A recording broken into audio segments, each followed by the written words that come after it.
A very good morning and welcome to our special broadcast on India's Mars mission. I'm Tina Jha. Today, India is on the cusp of a historic breakthrough. In just a few minutes from now, the Mars Orbiter mission or MOM will be inserted into the Martian orbit. After a 300-day flight and covering a distance of 680 million kilometers after its launch on the 5th of November 2013, the 450 crore rupees Mars Orbiter mission will enter the Martian orbit at 7:17 a.m. today, which is just a few minutes away from now. Prime Minister Narendra Modi will be at the ISRO facility to witness the historic moment. If successful, India will be only be the fourth country in the world and the first Asian country to have reached the Mars orbit. Here at Rajya Sabha TV, we will be getting you minute-by-minute updates of the mission throughout the day.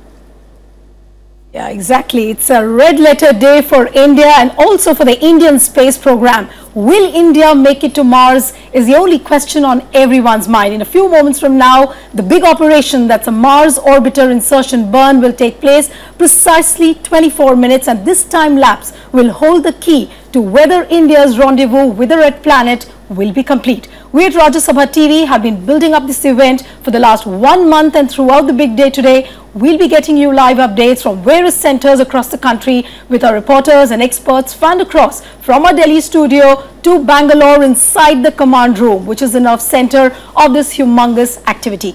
Joining me now is an enlightening panel of guests: Gauhar Raza, who's a chief scientist at CSIR, and Professor Avinash Khare, who's from the Department of Physics and Astrophysics from Delhi University. Welcome both of you on our special broadcast this morning at Rajya Sabha TV. So it's indeed a very big day. The final moments, Gauhar, how would you look at it? Obviously nervousness on the sides of the scientists as well? I don't think that there is nervousness. It's jubilation, it's joy, it's celebration. Yeah, tense moment, yes. But there's no, I don't think that there's going to be, because we have done it. Right. We have done it in terms of going to moon. We have done the transfer of orbits, which is the most difficult part of the exercise. The mission has completed almost 95% of the objectives that were set. Right. The challenges that were defined by ISRO in terms of very many challenges that they had defined, and these were real challenges, right from radiation environment challenges to thermal environment, propulsion system, power system testing, communication system, space autonomy, which is a marvelous thing and something which is remarkable that we have been able to achieve up till now, and navigation.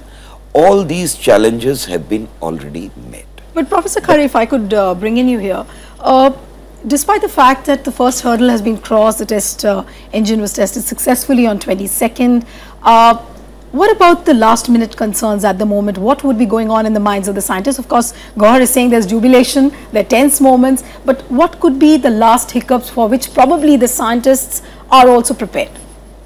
As Professor Gauhar has said, that there isn't any cause for concern because we have already done the most difficult part, going from Earth to Mars. We have already done that. It's a minor 5% where you have to insert, the MOM, the satellite into the orbit, and that's not that difficult. I mean, that's a relatively easy part of the whole mission. So I think, as Professor Gauhar has said, that we have done the difficult part now. The easier part is just this part. But if I may add to what he said, that in terms of achievements, of course we have done all this, but the cost factor, that we have been able to do, we've been able to go from here to Mars at a cost which is 1/10 of what the Americans did or what the others have done. Exactly, and that is something that makes it the most keenly watched mission ever. Yes, exactly. We have done it at a very cheap rate. As Modi had, our Prime Minister Modi had said, that we have done it at 1/10 of the Hollywood movie Gravity. So there was a Hollywood movie Gravity, and which was about 10 times the cost of this mission. So I think that's a very remarkable achievement, having achieved this complex task at a very nominal price, 1/10 of what the others had done. Right. But Gaurav, final moments, the countdown actually has begun. Just a few minutes from now, we'll be seeing the Mars insertion burn happening actually. Yes. But there are a set of commands we're reading everywhere. That set of commands have been given since 4:16 a.m. today. What probably could be those commands? Because there's no clarity as to what exactly the scientists are doing. But some sort of commands are being given. What exactly is that? See, one that when we shook it and gave it a wake-up call, Okay. 2 days ago on 22nd, then obviously we received a lot of data from there, which the data analysis goes on for a very long time. It's not easy to decipher this data, convert it into readable data and then take decisions. I'm sure the scientists were busy doing that, though I was not in ISRO at that time, and I've not been able to visit ISRO during this period. But they were busy. There was a call given to every scientist, every employee of ISRO on 16th that you have to be present. So what I gather from what you're saying is that probably when the wake-up call was given, after that some signals were received at the command center. Absolutely. And after which some sort of course correction commands are there. Absolutely. I think that it is in autopilot mode, as I've said, but then constant correction and corrective measures have to be taken by the scientists regularly.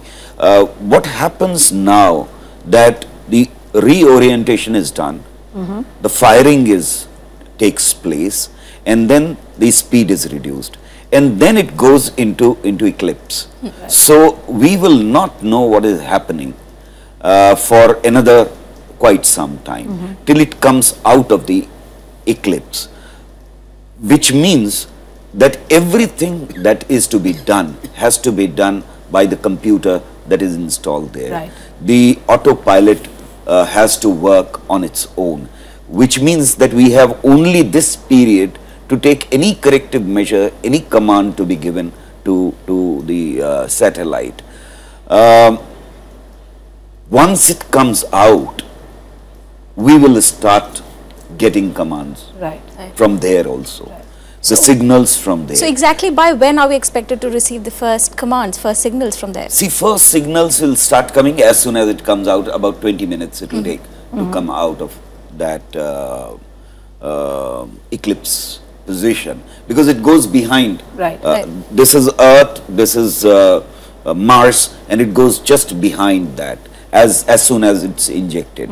And it comes out, then only it will start sending. And after about 20 minutes, we will be getting those commands. Then they have to be deciphered. Right. They have to be analyzed. They have to be converted. It's in bits and pieces that we will be getting, zeros and ones, as you know in computer language, that we will be getting the data. And these zeros and ones have to be converted into readable data. Professor Avinash, this eclipse period which everyone is talking about, and obviously we have no mechanism to find out as to what exactly is happening with the MOM during that period till the time it doesn't come out. So obviously it's an anxious moment for the scientists who don't know what's exactly going to happen, and in just about half an hour or 40 minutes you have to tell the entire world whether your mission has been successful, whether it has been not been successful, and probably there are reports that India would not be able to come to know about the success. It is Canberra which is going to make a call on the hotline, and probably so just explain that time lapse and also the kind of moment it would be for the scientists. Yeah, so as you just said that it goes behind the Mars, and then we cannot see what's actually basically the object of these commands is to insert the MOM into the orbit, and it gets trapped into the the gravitational field of Mars. So the commands are given to bring to reduce the the apogee of the orbit of this orbit of MOM around Mars, gradually bring it down so that it gets firmly trapped, stably trapped into an orbit around Mars. So I think that were the objects of those late commands, to bring the apogee down. Right. And then once it is trapped firmly, then I think even if it goes behind, we are pretty sure that at least it will be there. It will not sort of tumble out of the orbit or something. This periapsis which the scientists are talking about, 473 into 80,000 kilometers. Right. Don't you think that this would be the turning point? Because if that periapsis is achieved, you would say that probably the mission is successful. Yeah, then it will be trapped into a stable orbit Right. around Mars, and then it will stay there for the length of the mission. So that would be some, I mean, that would be a moment of some anxiety, but I don't think, as is already said, that most of the mission is complete, and we are pretty sure. I mean, this technology is well tested. We have done it many times. We have done it in the case of Moon, the lunar Right. mission.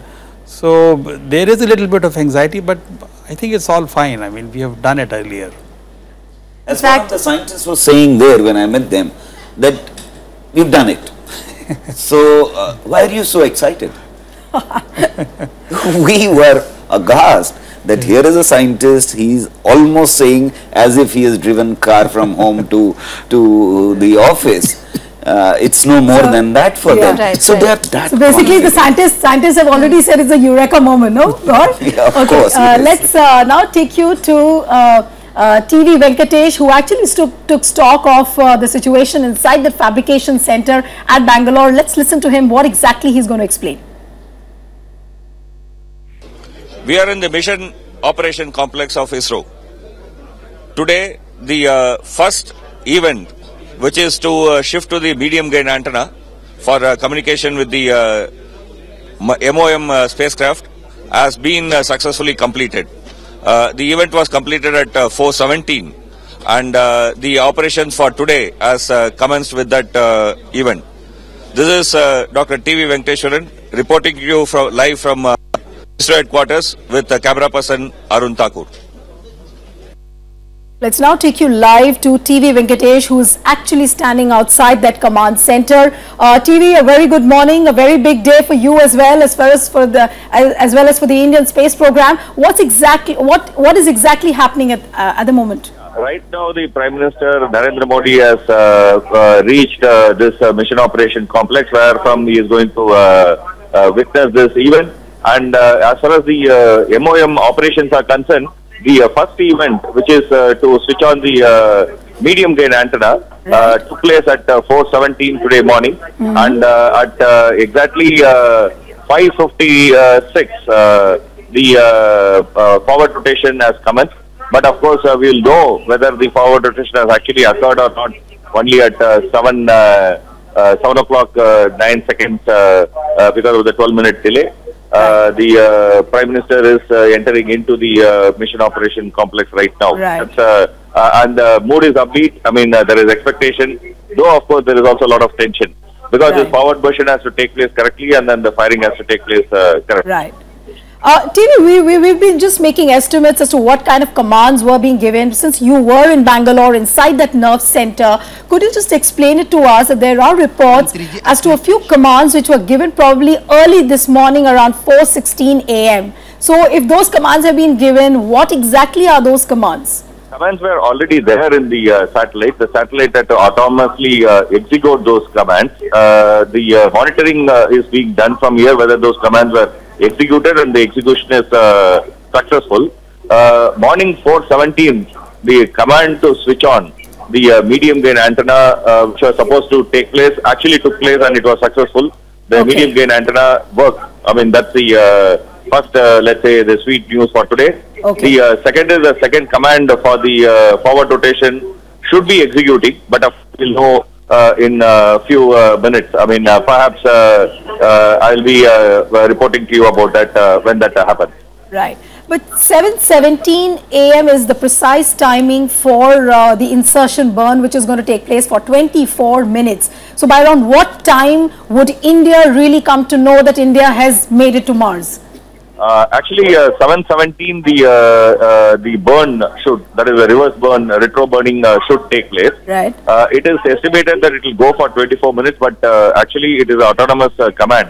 So actually the satellite would be looking whether it is achieving the 1098 meter per second acceleration.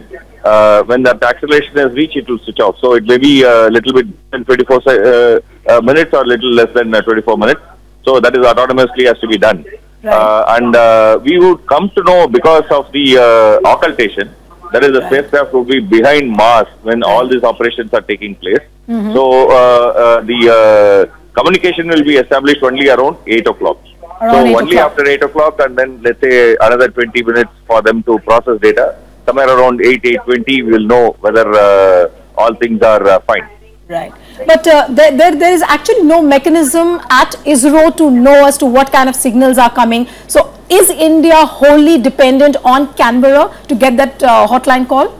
Actually, at this point of time, the Earth is facing away from Mars. So which means that we are not on the line of sight to the satellite. So the other two antennas in Canberra and Goldstone, both are being used, not just Canberra. Canberra and Goldstone are in the visibility of Mars, so they are used right now. In fact, Venkatesh, the Prime Minister has arrived there at the ISRO facility.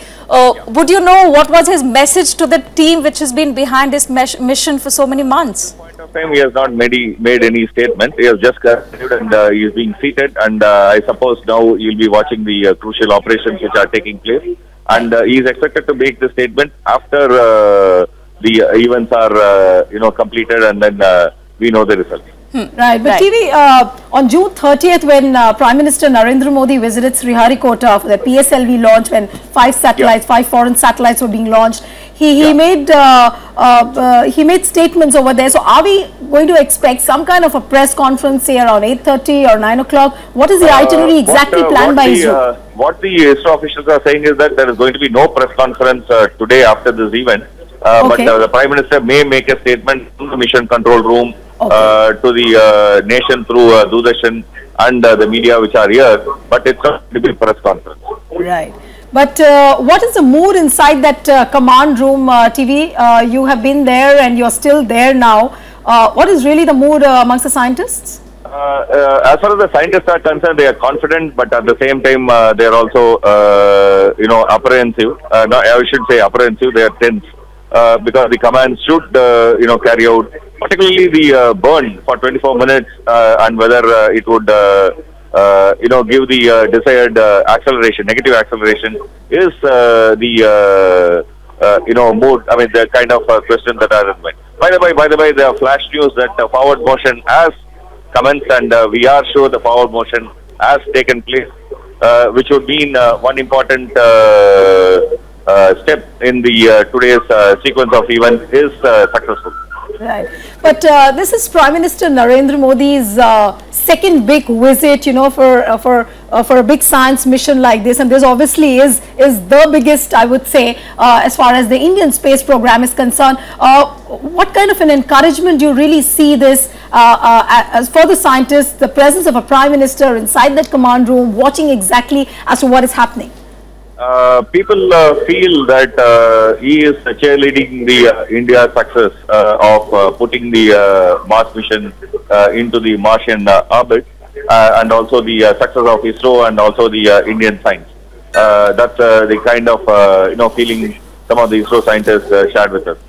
But sometimes, people feel uneasy with the politicians around. I mean, I've spoken to the scientists and they say that sometimes, the presence of the political personalities makes them nervous. So, are you also sensing some kind of a mood like that? At this point of time, I think most of the scientists are concentrating on their console. I mean, after all, a big event is on, and they have a more responsibility of executing the mission. So one is not seeing any such emotion at this point of time. All right. And go ahead, in about a few minutes from now, at 7:17, the solar panels will stop working because the spacecraft will go into the night side of the Mars. Right. So it will have to switch on its batteries. So that's also important. In another 5 minutes, that event should take place. But this eclipse period, inside the command room, obviously you are not getting any sort of signal during this period. No, it will be only during the occult period that we will not be able to get a command. During the eclipse period, we will be still in communication. So eclipse period is basically the spacecraft is going behind the night side of Mars. So the solar panels cannot work, and then you have to use the batteries. Right. the power sources which are stored in battery. That's what you have to use. It's the occultation from which that we won't be getting. That will be after 4 minutes after the burn. So the first 4 minutes of the burn, we will be able to get the data, and that's what they are planning to use to make the initial prediction. TVV, I wanted to ask you if it is possible to know what kind of commands have been given and what kind of commands are expected during these 4 minutes. The commands have been loaded quite long ago, and there were various sets of commands and various sets of contingencies. Now that they are going with the plan A, which is to burn the main engine along with 8 thrusters for 24 minutes, those commands are being sequentially executed. I mean, that's what the spacecraft would autonomously choose. Because you are not remote controlling it from here, you are largely doing monitoring and seeing whether the during health and TVV, during these 2 days after 22nd, lots of data must have been received to see whether everything is working properly or not. Could you tell me that what was the confidence level that everything is proper, and that's why we are going for plan A? And there's no plan B to be operated now? Yeah, see, one is the 22nd, the test burn was successful, and then the engine woke up after 297 days of sleep. And the pressure tank pressure, the fuel tank pressure right now, the real-time information is 16.7 bar, which is 16 times the atmospheric pressure on Earth. And the oxygen tank pressure is 17.9. It should not fall below 11, so the tank pressures are good. Given this, the firing should certainly take place. So that is one, the real-time data that they have gives them confidence. Second, the course correction that took place along with the test firing on 22nd has put the spacecraft in a new orbit, which will take it to the point of 500 kilometers. Earlier, it was supposed to go to 720 kilometers. Now it will go to 500 kilometers, which is good because that is exactly what they wanted. They wanted something like 492. So somewhere around 500 is what they are going to achieve. So it's going to be the mood is upbeat because it's going to be a textbook operation. I mean, with this course correction, even the 200 kilometer difference that was there earlier, they were able to correct it. Right. So we are on the dot. We are on the dot at this point. We are on the dot as far as the mission is concerned. And 500 kilometers, if that is the entry point, then obviously 80,000 kilometers is going to be the longest distance which will cover over a period of time, with a correction of about a few kilometers here and there, which means that if all the 5 instruments work properly, then the mission is almost 100% successful. Yeah, in the sense that in terms of, let's say, the technology demonstration objective, I think it's going to be largely through. The only question that would remain is that what is the orbit that they will be able to finally get, and then whether the science play loads yield results. That's the, that's the only question that may remain, say, end of today. But TV, just to put things in perspective for the viewers, the orbit which you are talking about, is the orbit really going to decide the success of the mission, whether it's going to be a flyby, whether it's going to be the actual mission which has been aimed for? Is that orbit really going to decide? Yeah. See, given the situation now, the mission is going to be an orbiter. It's not going to be a flyby. Right. So that is, that much of certainty is there at this point of time. Only question would be that what would be the orbit, whether it will be that orbit that you wanted, or whether it will be a different orbit, and whether you are able to stabilize the spacecraft in that orbit that you want. These are the questions that may remain end of today, but it's going to be an orbiter. That's for sure. The only hitch where the ISRO engineers are keeping the finger crossed is whether while you burn it for 24 minutes, whether the engine will work good. I mean, 2 seconds, 4 seconds it worked good, so they are happy. But whether 24, that's they say that we have a slight, let's say, apprehension. But I just wanted to clarify, you're saying that the engine is going to burn for 24 minutes. Is there a probability, when you talk about the hitch exactly, is there a probability that when they burn the engine, there is some kind of a, maybe some kind of a roadblock or some kind of an obstruction by which the engine stops? Are the scientists also worried on that front, or they are pretty confident that nothing of this sort is going to happen? Yeah, see, this is a liquid engine, and we are talking about liquid in space. So, in liquid in space will collapse into a kind of a, let's say, a droplet. You know, I mean, it will not move in the pipe. In your house, for example, if you have water on your terrace, I mean, it will flow down because of the gravity. In absence of gravity in space, the liquid is not going to flow on its own. So, there has to be a pressure in the tanks, I mean, a fuel tank and the oxidator tank. At this point of time, the real-time information just right before me, it's seemed to be health is good, clear, perfect, fine. So suppose if the pressure drops below 11 bar, that is 11 times the atmosphere, then there may be a problem. Whether the flow will be fine, whether the burn will be fine, whether the rate will be fine. These are all, engineering questions which always bothers when you are doing a very complex mission. Right, and which is why they say that it's going to be indeed an engineering marvel. TV, hold your thoughts there. I'll just come back to you.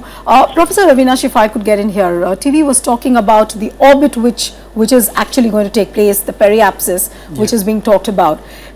Is the orbit really commensurate also to the success of the experiments? Because there are 5 experiments, a kind of payload which it has. Is the orbit really going to decide the success of the experiments as to how precise pictures you will get, how precise your methane, the methane experiment would be, or how precise your water chemistry is going to be? Is it exactly commensurate to the orbit which is going to take? Yes, because the height of 500 kilometers is decided by the fact that one of the objects, one of the experiments on the MOM is to look at the morphology of the Martian surface, the mineralogy, the geographic contours and other things. So 500 kilometers is a very sort of optimum distance by which from where you can gauge all this information.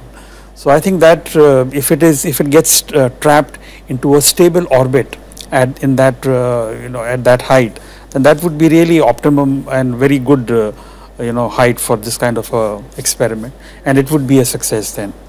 But Gauhar, the color camera which is there as part of one of the instruments payload, which is there as part of the payload, it's obviously going to take the pictures of the surface. But as far as the soil texture is concerned, as to what is happening in the under the layers of the atmosphere, the Martian atmosphere, will you be able to get any kind of information on that as well? It is mainly for the atmosphere, for judging the atmosphere of the Martian layer, that thin layer, which we also have. Therefore, Mars is very, very important for us to study, because it's one of the neighbors and it has atmosphere. And it also has similar kind of currents going on. There are tornadoes, there are all kinds of things keep on happening and changes happen, and therefore it's extremely important for us to send a color camera. In 60s, nobody even could have thought of sending a color camera. When United States and USSR of that time were sending instruments, color camera was something which was a very big thing. You couldn't have sent it. So today we are able to do that. But any idea as to what kind of cameras cameras are loaded on Maven? Because they've already entered. They are much more advanced anyway, as compared to the payload is concerned. The payload is much higher. The instruments are varied in numbers, and they will be studying certain different things as compared to us. Our objective was mainly, out of 4 objectives, 3 objectives were technological objects. So we have never been claiming that it's going to be a scientific mission. Scientific mission is going to follow now. Follow in the sense that we will be involving many more scientists from the country and abroad in order to study the thing. This is a very limited scientific mission.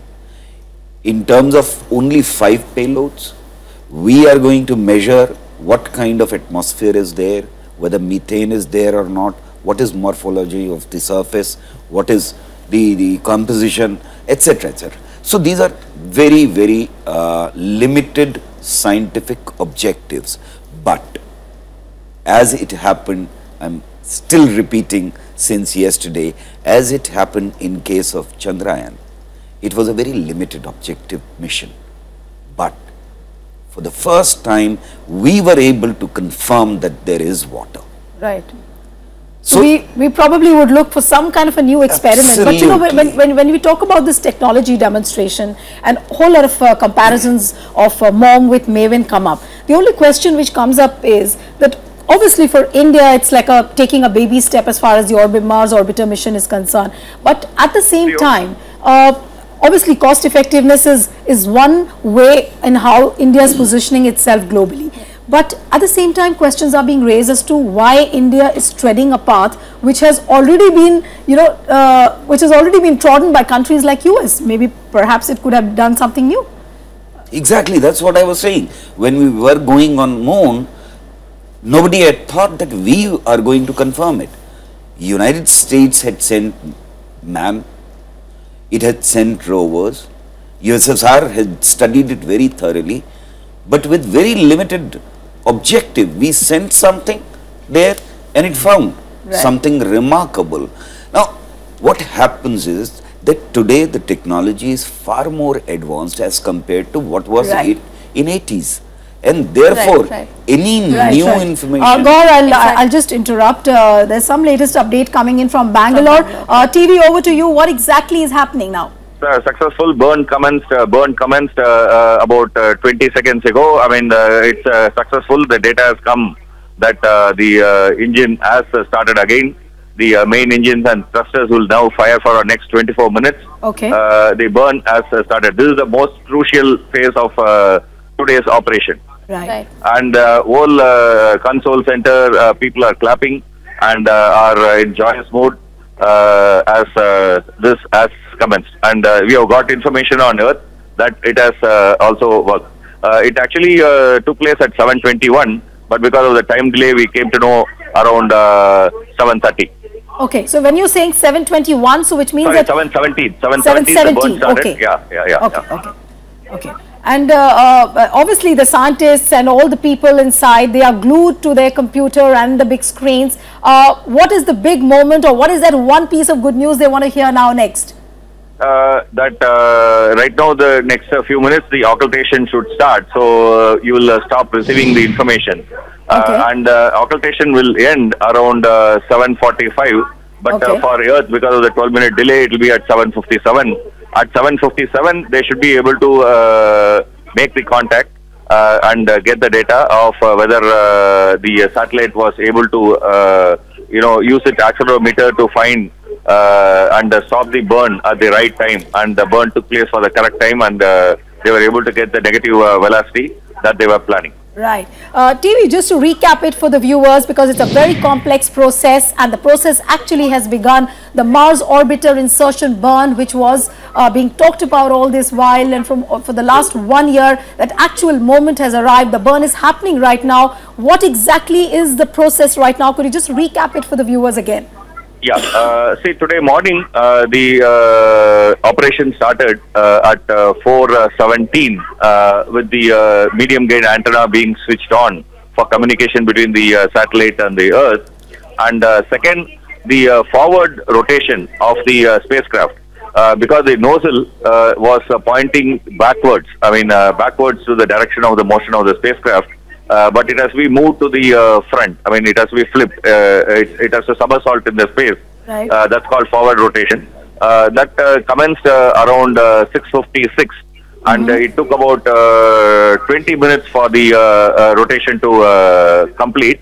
And the burn, that is the engine, commenced burning around 7:17 Indian Standard Time, and it will burn for roughly about 24 minutes. But because of the time delay, though the burn commenced on 7:17, we were able to confirm that the burn has started only at 7:30. Right. At this point of time, we can see that the pressure in the tanks are slightly coming down because the fuels is being consumed.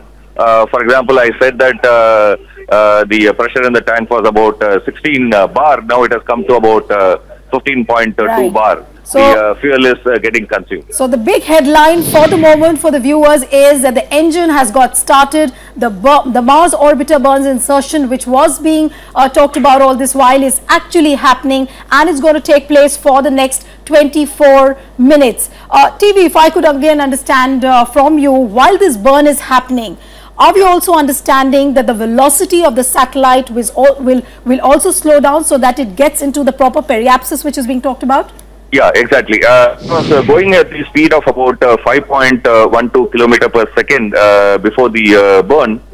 It will have to reduce to about 4.13 kilometer per second with respect to Mars. Right. That is a kind of a reduction that has to happen. That is why you are giving a negative velocity by burning the rocket on the opposite direction to the direction of the motion, Right. so that it doesn't give impulse, but it gives a negative impulse. But this slowing down of the velocity, this process which you are explaining, has been actually happening in phases, because on 22nd, when the first test of the engine was taking place, the velocity was slowed down. It was, it was velocity aimed. was increased on 22nd, actually. I mean, it increased by about 2.18 meter per second on 22nd. That increase was necessary because then it can do a path correction and it can bring the spacecraft as close as 500 kilometers. Otherwise, it will come close only up to 720 kilometers. Okay. And till what limit, is there a certain limit to which the velocity is going to be slowed down and then the satellite will be stabilized? Yeah, they want exactly 1098 meters per second. That's the kind of velocity they are expecting. If that happens, then everything is like 100% success. Okay, so if the satellite, if the Mars orbiter gains a velocity of 1098 meters per second, you are saying that the mission is almost 100% successful. Yeah, it will be successful. At this point of time, we are also getting data of what is the acceleration that is happening, negative acceleration that is happening. Right now, it is 177 meter per second. They have to go up to 1098 meter per second. Right now, they have achieved 170. That's the real-time data. So, in what form are you actually seeing the data at the moment, TV? There is a big screen here which displays the real-time data which we are collecting as a telemetry from the spacecraft. Right now, it is not filtered, so we can get the data. But after some time, the real-time will stop. Right. So, TV, hold your thoughts there. We'll come back to you again. Of course, you are at the nerve center inside the command room of ISRO. We'll come back to you for more. Gauhar, the big headline or the big breaking news, I would say, is that the engine has got ignited. The burn is happening. And just in a few moments from now, we would probably say that India has reached Mars. Is it? Which is simply great. The things are moving in the right direction, at the right time, at the right angle. Everything is almost perfect. What happens, what TVV was saying, that the pressure in the tank will get reduced as the burning takes place. Right. Because there's no other pressure being generated from anything else. And as it gets exhausted, this becomes a very complex operation for the computer to control. If we are going to achieve the right orbit, then we have to, the computer has to, we are not doing anything at the moment, it's all fed into the computer. Right. Then it has to be precise burning and reduction of the pressure within. But Professor Avinash, this precise burning which is happening as we are speaking, is there not any worry regarding the corrosion or the oxidizer or the circuits failing? Nothing of that sort? Now, no. Now nothing? Nothing. So all the hiccups? Or like TVV was saying regarding the communication antenna, is it currently facing the antenna on Earth to receive the proper signals? We have received the signals. See, there is something called Doppler's effect. Doppler's effect means that two objects are moving at very great velocity with respect to each other, then the frequency and the phase changes. And this has to be corrected. So it's a very complex operation to receive a message from there, correct it for Doppler corrections, those are to be done, and then decipher it. So if we have received signals, precise ones, that what is the deceleration that has taken place, what is the change in pressure that has taken place, it means it's a perfect operation up till now. It's a perfect operation. But Up till now, there's no worry. Right. No. So, what Gauhar is saying that it's almost 100% done operation, as you would Exactly, say. right. But as far as the maneuvering of the satellite is concerned, the periapsis which the scientists are looking for, 473 into 80,000 kilometers, is there any scope of changing or further maneuvering of the satellite, or is it just going to be on the path which has been pre-decided? Oh, so that is what it is. Whatever was planned, the final stable orbit, once the engines have been fired to deaccelerate it.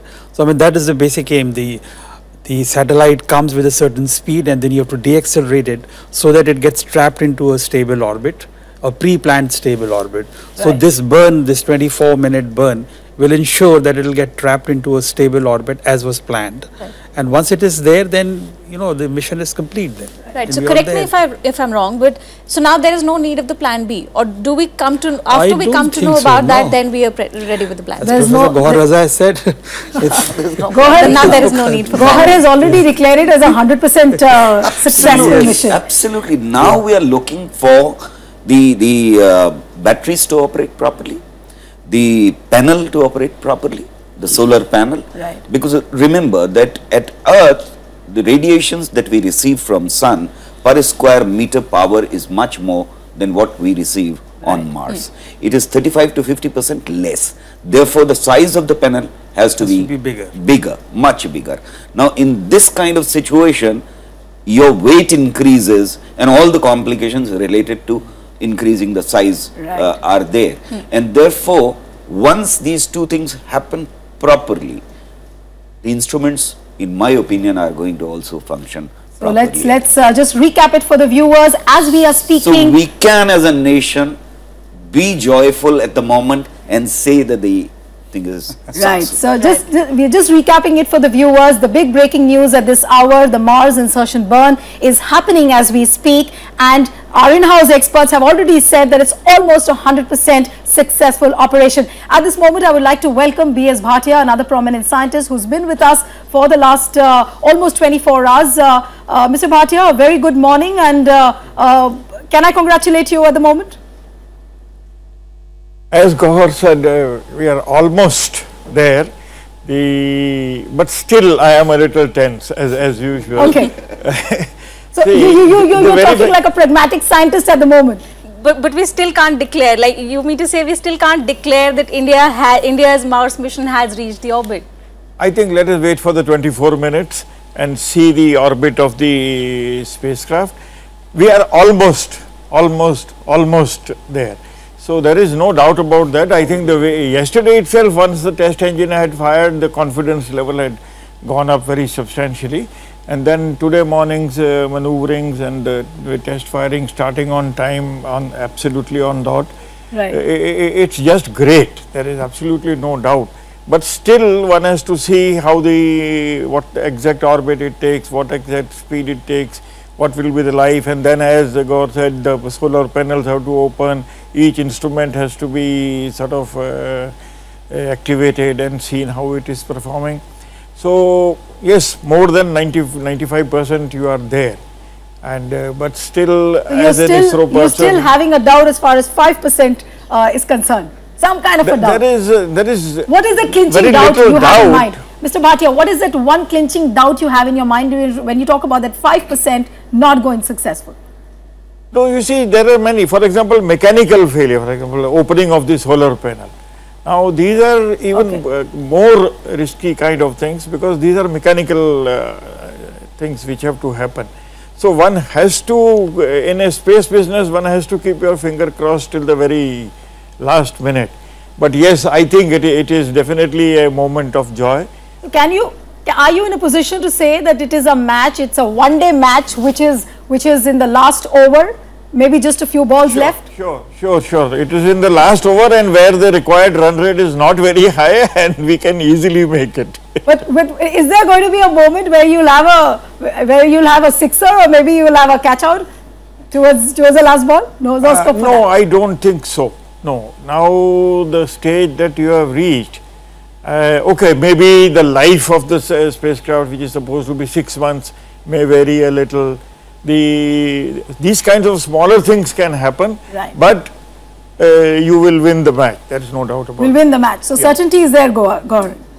As far as I am concerned, we have won the match because deep space research means going up till there, receiving data correctly from there, reading things correctly and injecting the orbiter into a right kind of a stable orbit, which is what has happened. So for me, as I am not as skeptical as Bhatia Sahab is, I am very confident that we have done the scientific and technological marvel that we had set for. There are eventualities that can happen at the last moment. Suppose something hits it. There is some debris there, there is some object there. Okay. So, last moment things Which means can that there happen. is a cause to worry. It's a- There is a cause No, to it's a worry. question There is no cause to worry at the moment. No, but As for a example, when you're scientist- saying that probably a debris could hit. So, As a scientist, I'm saying Okay. there's no cause to worry. It's a question of fact We have probability. taken everything into account. Things are working perfectly. The data that we have received, and there is no reason to worry about that data, because the data itself says that things are moving perfectly as far as the engine is concerned, as far as the motor is concerned, and the pressures and the deceleration that has taken place. So there is no worry as far as that part is concerned. What happens there, what is happening there, we'll always come to know with a lag period. But Professor Avinash, India is already now on way to telling the world that look, we are there. We are almost there. We are reaching the red planet. But how is India really going to position itself? Is it really going to talk in terms of its cost? It is really going to talk in terms of the experiments? What is India's USP going to be? I think the India's USP is going to be the cost. Cost. Yes, because in the space market, so there are many players. There are many players who are launching, they have developed their space program to an extent where they can go and market and say that we can launch satellites for you, we can do this, we can do that. So there are many, so there are many shops in the space market, and we are there now. And our USP is that we'll be the lowest as far as the cost is concerned. So our USP would be the cost factor, that whatever you can do, in 100 million, we can do it in 10 billion or something like that. And of course, a big boost for the indigenous market as well, because Yeah, the of products course. that we've used in this particular mission has largely been indigenous. Yes. So because of the Sri Kumar, when I met him, was mentioning that his dream is to convert ISRO facility into a factory, and his parameter for converting it into a factory for producing satellite was that at least 10 satellites a year. So that is what 10 satellites a year. 10 satellites a year, which is a big objective to achieve, and he was very confident that we will be able to achieve it. So we are moving ahead fast, not only moving ahead fast, but with a lot of confidence, and we are also building confidence across the world, across the nations who are looking at us now as the potential as the potential partners to fulfill their dreams Right. as far as space technology and science is But concerned. Professor Avinash, yesterday I was talking to a few experts who were saying that when you talk about the space market, the real clincher for India probably would be when you actually can tap into the US market, which is already so spread out, billions and billions of dollars industry you have in US. So how can India really get into that US market? Is it only through the cost, or is it through something else? it will have to be, the cost is the most important thing, that whatever they can do for 10, 100 million, if you can do it for 10, million, then of course, the buyers will come to you then. So I think the cost would be the clinching factor. If you want to get into their market and capture their market, then cost would be the main thing, if we can do it cheaply with indigenous technology and something which is very cheap and something which is very durable for that price, then of course people will come to us. So cost would be a very important factor. But is it also not a reason for countries like US and probably China to worry at the moment? Yes, of course. they would worry about it, because then they will also try to bring down their cost, and then ultimately it is a market, you know, which is driven by, you know, cost factor, who does it cheapest. Okay, Avinash, I'll just interrupt you here, because we are getting some updates from Bangalore. TV Venkatesh is inside the command room, which actually is a nerve center from where everything is happening. Just TV, what exactly is happening at the moment? See, right now the eclipse has ended, which means that the satellite which was in the night side of the Mars is come out to the day side, or at least the dawn side. So the eclipse which was there, which means that the solar panels would not be working, that phase has ended. Even though the solar lights, solar panels will start working now, the scientists are saying that they won't switch to solar panel, they will continue to use the battery, because they don't want to interrupt the current course of action. Right. TV, just hold on there. We have Mr. B.S. Bhatia here in the studio. Mr. Bhatia, you want to ask a question to TV, who's inside the command room? No, I would not have a question inside the command room, because I can feel what is going on there. Okay. But Venkateshwar, just tell us a little bit about the, I am sure they are all very still tense, as I am also a little tense. But I think things are going very well, so should not be a problem. Actually, there are two control centers here, MOX-1 and MOX-2. Both are today manned and women. I mean, I should say that there is equal number of women here. So it's manned and women by engineers and scientists. There are more than 200 people gathered here in MOX-1 and MOX-2. They are all constantly monitoring the different payloads, different parameters, different instruments, different measurements. But of course, at this point of time, there is no data, because there is occultation. Hello? Yeah. TV, I'll just recap it for the viewers as to what exactly is happening at the moment. The Mars insertion burn, which was happening, is actually happening while we are speaking, and what TV was just telling us that the eclipse period which was being talked about, that has just got over, so we can safely say that the satellite is out of the shadow of Mars, and this is from where you would actually start getting data as to how your solar batteries, your solar panels have started working. TV, if you find some error, you can correct me now.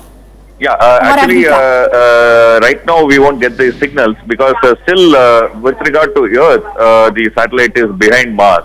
So that is what is called as occultation. The occultation will end at 7:45 in real time, but of course in Earth we will be able to see that the occultation ending only at 7:57 because of the 12-minute delay. So that 45 to 57, the 12-minute delay because of that. So the communication will resume only at 7:57. So we don't have any communication. Here the screens are frozen. That data that we have was before the occultation. That is the data as of 7:21. Just 4 minutes after the burn started. That's the data that we have on the screen, because we have to wait for the spacecraft to come from behind the planet, so that the communication line of sight can be established and the communication can resume. Right. But TV, as you were just mentioning, actually, there are a lot of people who are gathered here. You have Professor Yashpal, you have Professor U.R. Rao, and many dignitaries have gathered here to along with the Prime Minister for this program. Right. But TV, a short while from now, you were telling us that the eclipse period has got over, and now the solar batteries and all will start working. By when can the scientists know actually the health of the batteries, whether they are working properly, whether they are not working properly, or is there any hiccup? By when can they actually know? See, the occultation started at 7:21, so which means that the signals stopped at 7:21. The occultation will end at 7:45. So somewhere around 7:47. Signals will start coming, but on Earth we will reach it. I mean, the signals will reach only at 8 o'clock because of the 12-minute delay.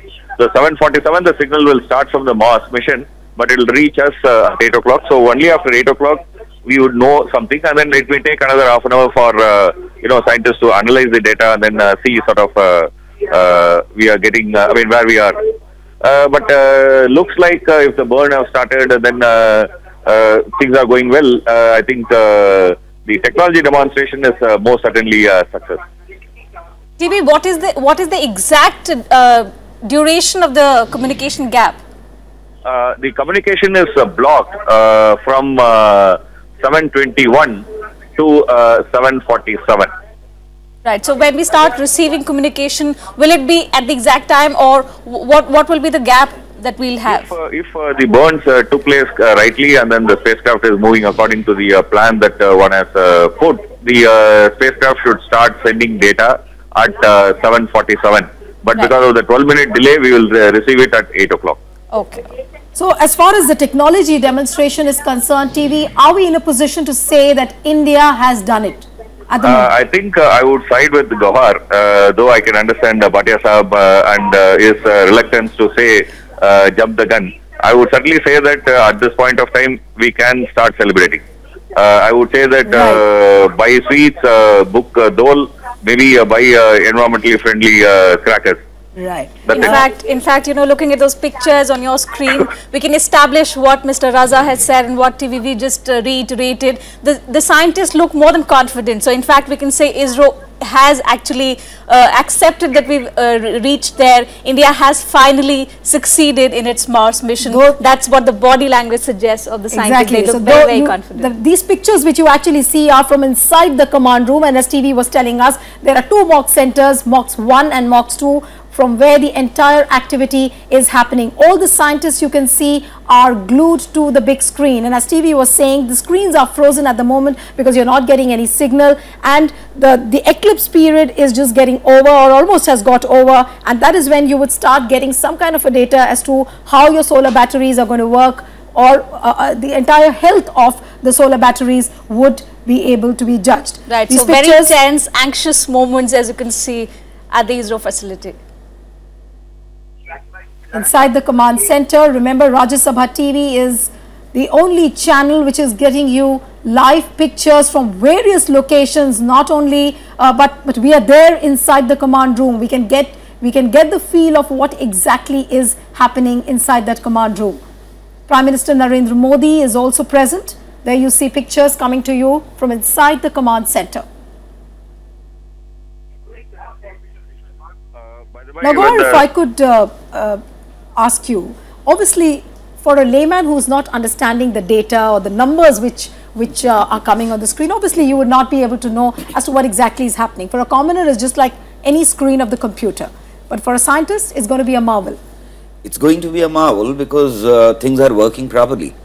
If there was a cause for worry, the faces would have been very different, Yeah, what you certainly. see on screen.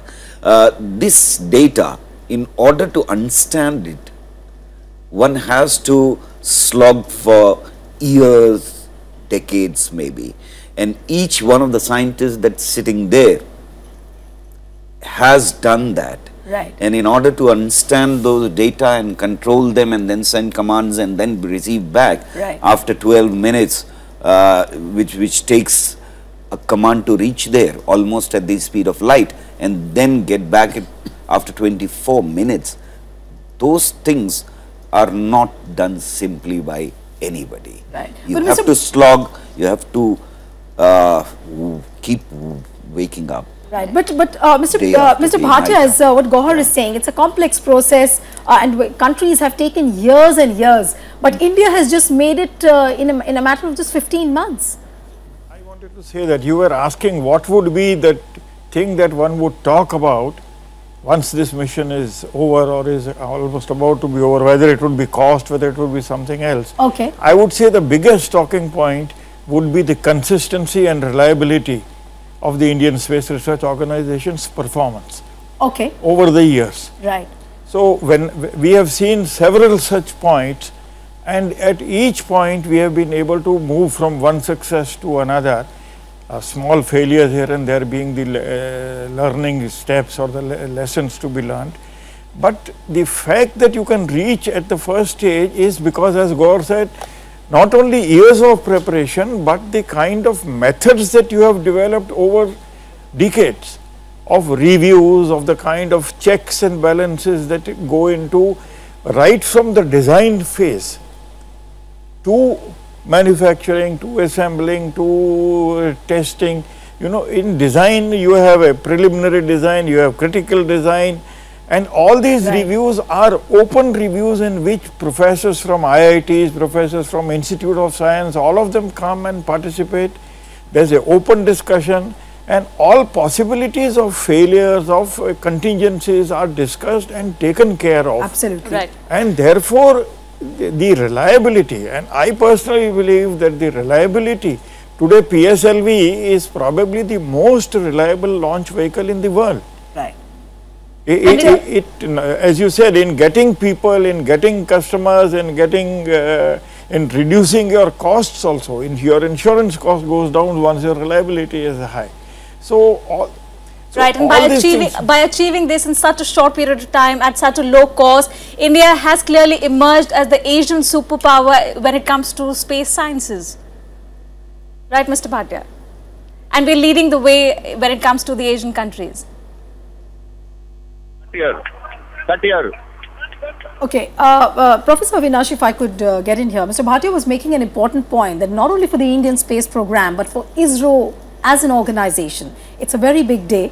15 months of consistent efforts have brought us to a day like today when we can say that Mars, look, India is almost reaching Mars. But I think there are some live updates coming from Bangalore. TV, what is exactly happening? I can see Narendra Modi clapping, and what is the mood amongst the scientists? There you see. That is director ISRO. Yeah, the director of ISRO. TV, if you can hear us.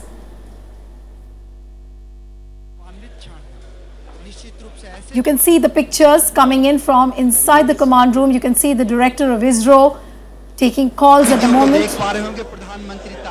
But as Gauhar was saying, that it's almost 100% successful operation, though no official confirmation from ISRO has come as of now. But the scientists at large are looking at this mission as a successful mission. You can see the pictures of Narendra Modi meeting the scientists. TV is there on the line. TV, what exactly is happening and what is the mood inside the command room? Everybody is hugging each other, everybody is smiling, everybody is clapping. We have achieved 1099.011 velocity. Wow. We had to get 1098. There is a small variation, perhaps it will be nothing because it's a meter per second. The mission is successful. The pressures in the tanks are fine.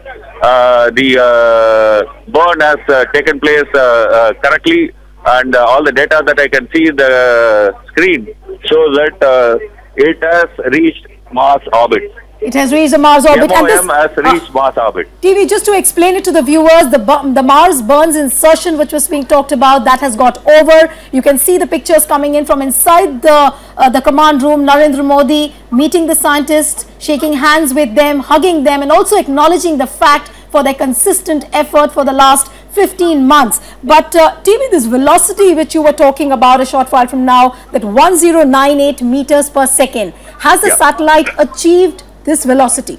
Yeah, it has achieved 1099.011 meter per second. So it's in meter per second. So that minor variation is not a matter of concern. But it has achieved the velocity, negative velocity that it was expected to achieve. So which means that now it's a matter of physics. As long as physics is correct, I mean the satellite will go in its orbit. People are leaving the console because things are fine. I mean, people are leaving the console because things are fine. As Gauhar is describing it as, Gauhar is describing it as for us, you can see the heroes of the Mars mission, the men behind the Mars mission. Remember, this is one of the mission, including the director of MOM. Including the director of ISRO. You can see the pictures here. The 450 MOM director is also there. So the men behind the Mars mission, you can see them inside the command room. It's a 100% successful operation. We are in a position to safely say that yes, India is on Mars now, and we are all waiting now as to what the experiments will do. But the most astonishing thing which people are talking about is the fact is the 100% precision which has been achieved in 15 months. Gauhar, would you like to say something on this? I'm at loss of word at the moment. Okay. Because this is a moment when we have crossed one major limit. We are a country now which is fourth.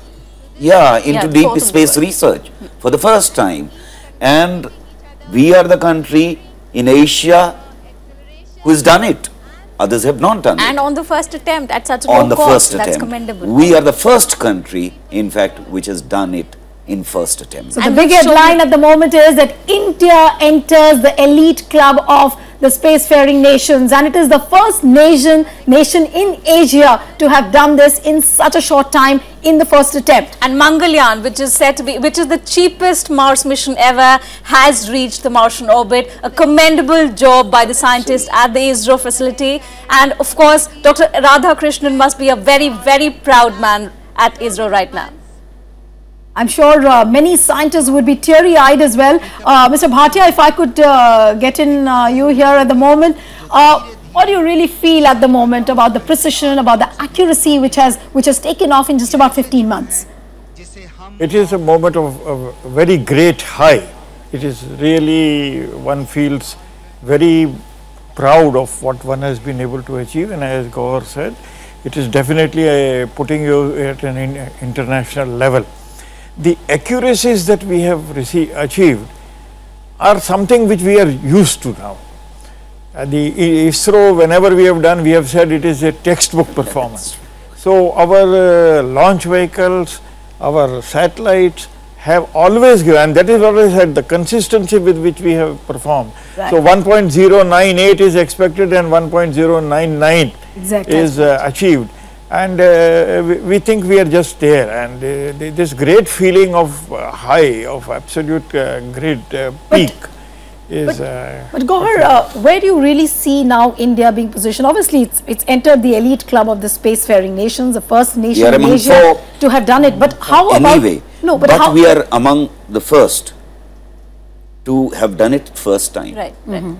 The first attempt that we make to reach Mars, we reach there, which is just remarkable, and will increase the level of confidence in the world that we can do it and we can achieve whatever we are set for, is going to place India into the first ranking nations. But talking about other space agencies, the European Space Agency, NASA, then you have the Russian Space Agency, how are they really going to look upon ISRO at the moment? It's with confidence. It's with lot of confidence that the world, the first world, the second world and the third world, all of them are going to look at India with lots of confidence and admiration.